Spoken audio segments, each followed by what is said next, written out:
जय श्री कृष्णा। स्वागत है आपका सार्थी त्रिशला के साथ। कैसे हैं आप लोग? कैसे हैं घर में सब? जरूर बताइएगा। आज हम आपसे चर्चा करने आए हैं एक बहुत छोटे से विषय पर। छोटा है पर बहुत ही ज्यादा महत्वपूर्ण है। अक्सर हम बहुत सारी बातों को सुनते हैं, जानते हैं, करते भी हैं और उसके पीछे के बहुत सारे प्रमाण भी ढूंढने की कोशिश करते हैं। सपोज करिए किसी ने आपको बोला शाम के वक्त कंघी नहीं करते, मान लेंगे, सुन भी लेंगे, लेकिन फिर ये सोचेंगे क्यों नहीं करते, रीजन क्या है, पता नहीं। ठीक है, बड़ों ने कहा है तो मान लो। कुछ नहीं मिला तो इसका ज्योतिष के साथ कोई संबंध होगा, मान लो। लेकिन कई बार ज्योतिष से भी ऊपर कोई चीज होती है और वो होती है एक आपके जीवन की नकारात्मक और सकारात्मक ऊर्जा को सही रूप से संचार करने की। ये ताकत सिर्फ ईश्वर में होती है और ईश्वर आपको अपने तरीके से ही वो ऊर्जा प्रदान करते हैं। जब आप कोई गलत काम करते हैं, जब आप गलतियां करते हैं, तो वो ऊर्जा आप तक नहीं पहुंच पाती। बस आज मैं भी आपको कुछ ऐसा ही बताने आई हूं जिससे आपके जीवन में सही तरीके से ऊर्जा का संचार हो सके और ठाकुर जी का आशीर्वाद हमेशा आप पर बना रहे। तो चालू करें, लेकिन इससे पहले आपको ये तो बता दूं कि मैं कौन हूँ। मैं आपके एस्ट्रोलॉजर हूँ, वास्तुशास्त्री हूँ, चेहरा भी पढ़ती हूँ, आवाज भी पढ़ती हूँ और हाथों की लकीरें भी पढ़ लेती हूँ।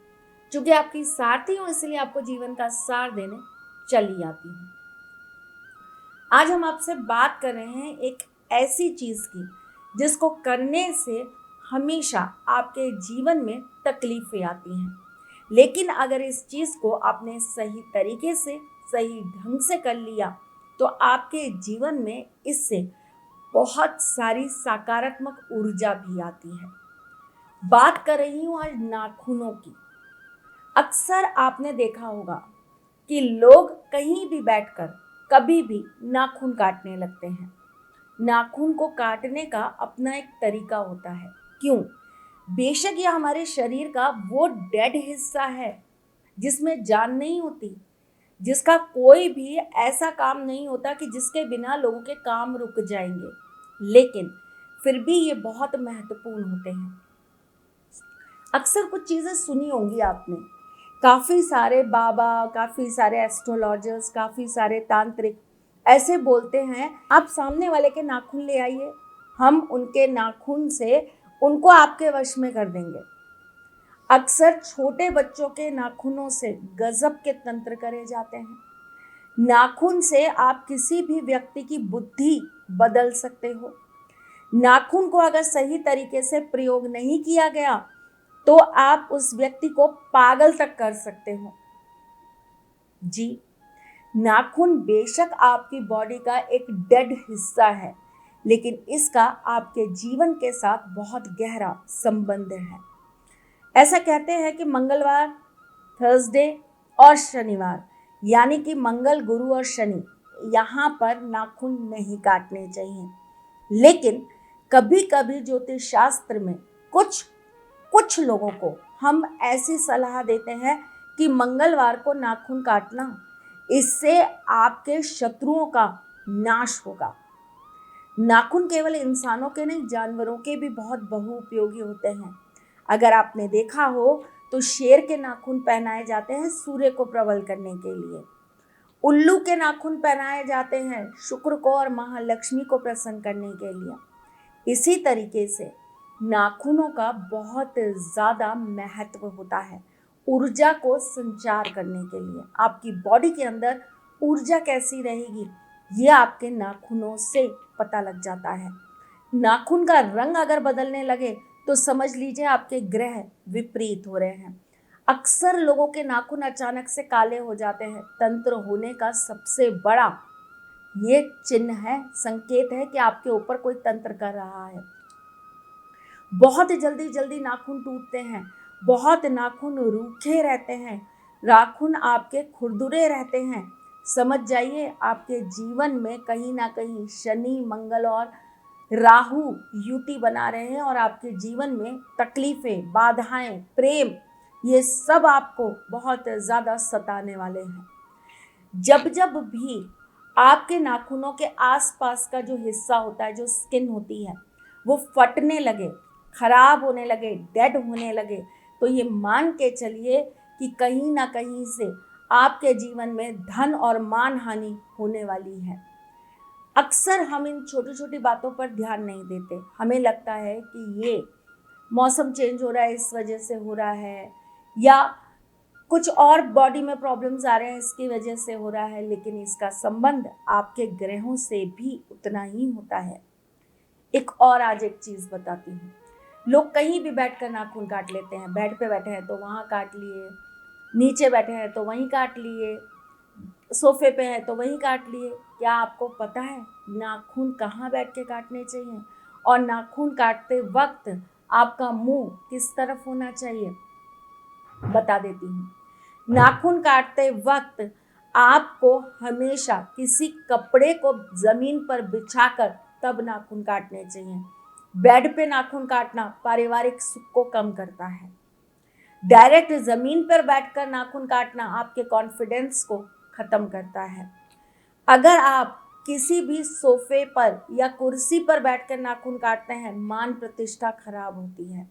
हमेशा धरती पर बैठिए, जमीन पर बैठिए, लेकिन कपड़ा बिछाकर, और सामने नाखून को भी आप किसी चीज में काट कर रखिए।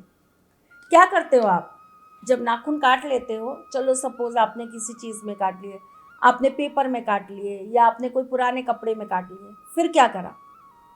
उन नाखूनों का करा क्या आपने? उठा के डस्टबिन में डाल दिया?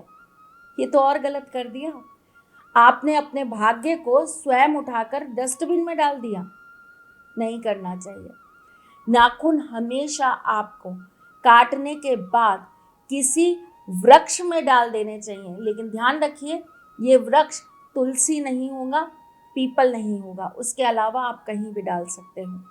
वट के वृक्ष में डाल दीजिए, या कहीं पर थोड़ा सा गड्ढा खोदकर पहले वहाँ पे थोड़ी सी हल्दी डालकर नाखून वहाँ पर डालकर उसको आप बंद कर दीजिए, यानी कि धरती में समाहित कर दीजिए। एक और चीज़ बताती हूँ। अक्सर हम नाखून काटने का टाइम गलत चुनते हैं। सबको रात को याद आता है, अरे यार नाखून काट लो। अक्सर हम शाम को नाखून काटने बैठ जाते हैं। अक्सर हम क्या करते हैं, बाहर बैठे हैं घर के, कई लोगों के घर के बाहर बालकनी है, पॉच है, गार्डन है, हम वहीं बैठकर नाखून काटने लगते हैं। नाखून हमेशा बंद जगह पर काटे तो ज़्यादा महत्वपूर्ण होता है, ज़्यादा आपके लिए फ़ायदेमंद होता है। अगर आप खुली जगह में बैठकर नाखून काटेंगे ना, तो ये कहीं ना कहीं आपकी ऊर्जा को उड़ा कर ले जाएगा। मत करिएगा ये गलती, इससे आपके जीवन में परेशानियां आती हैं। कुछ लोग अब मुझे बोलने वाले हैं कि बस आपको कुछ भी बोलना होता है इसलिए आप बोलती हैं। नहीं, मुझे कुछ भी बोलना होता है इसलिए मैं नहीं बोलती हूँ। मैं आपको केवल वो ज्ञान देती हूँ जिससे आपके जीवन में परिवर्तन आ सके। करके तो देखिए, फिर बताइएगा कि इससे आपके जीवन में क्या क्या चेंजेस आए। जाने से पहले एक और महत्वपूर्ण बात बताती हूँ आपको। नाखून कभी दहलीज पे बैठ के नहीं काटने चाहिए। नाखून कभी भी आपको अनजान लोगों के सामने नहीं काटने चाहिए।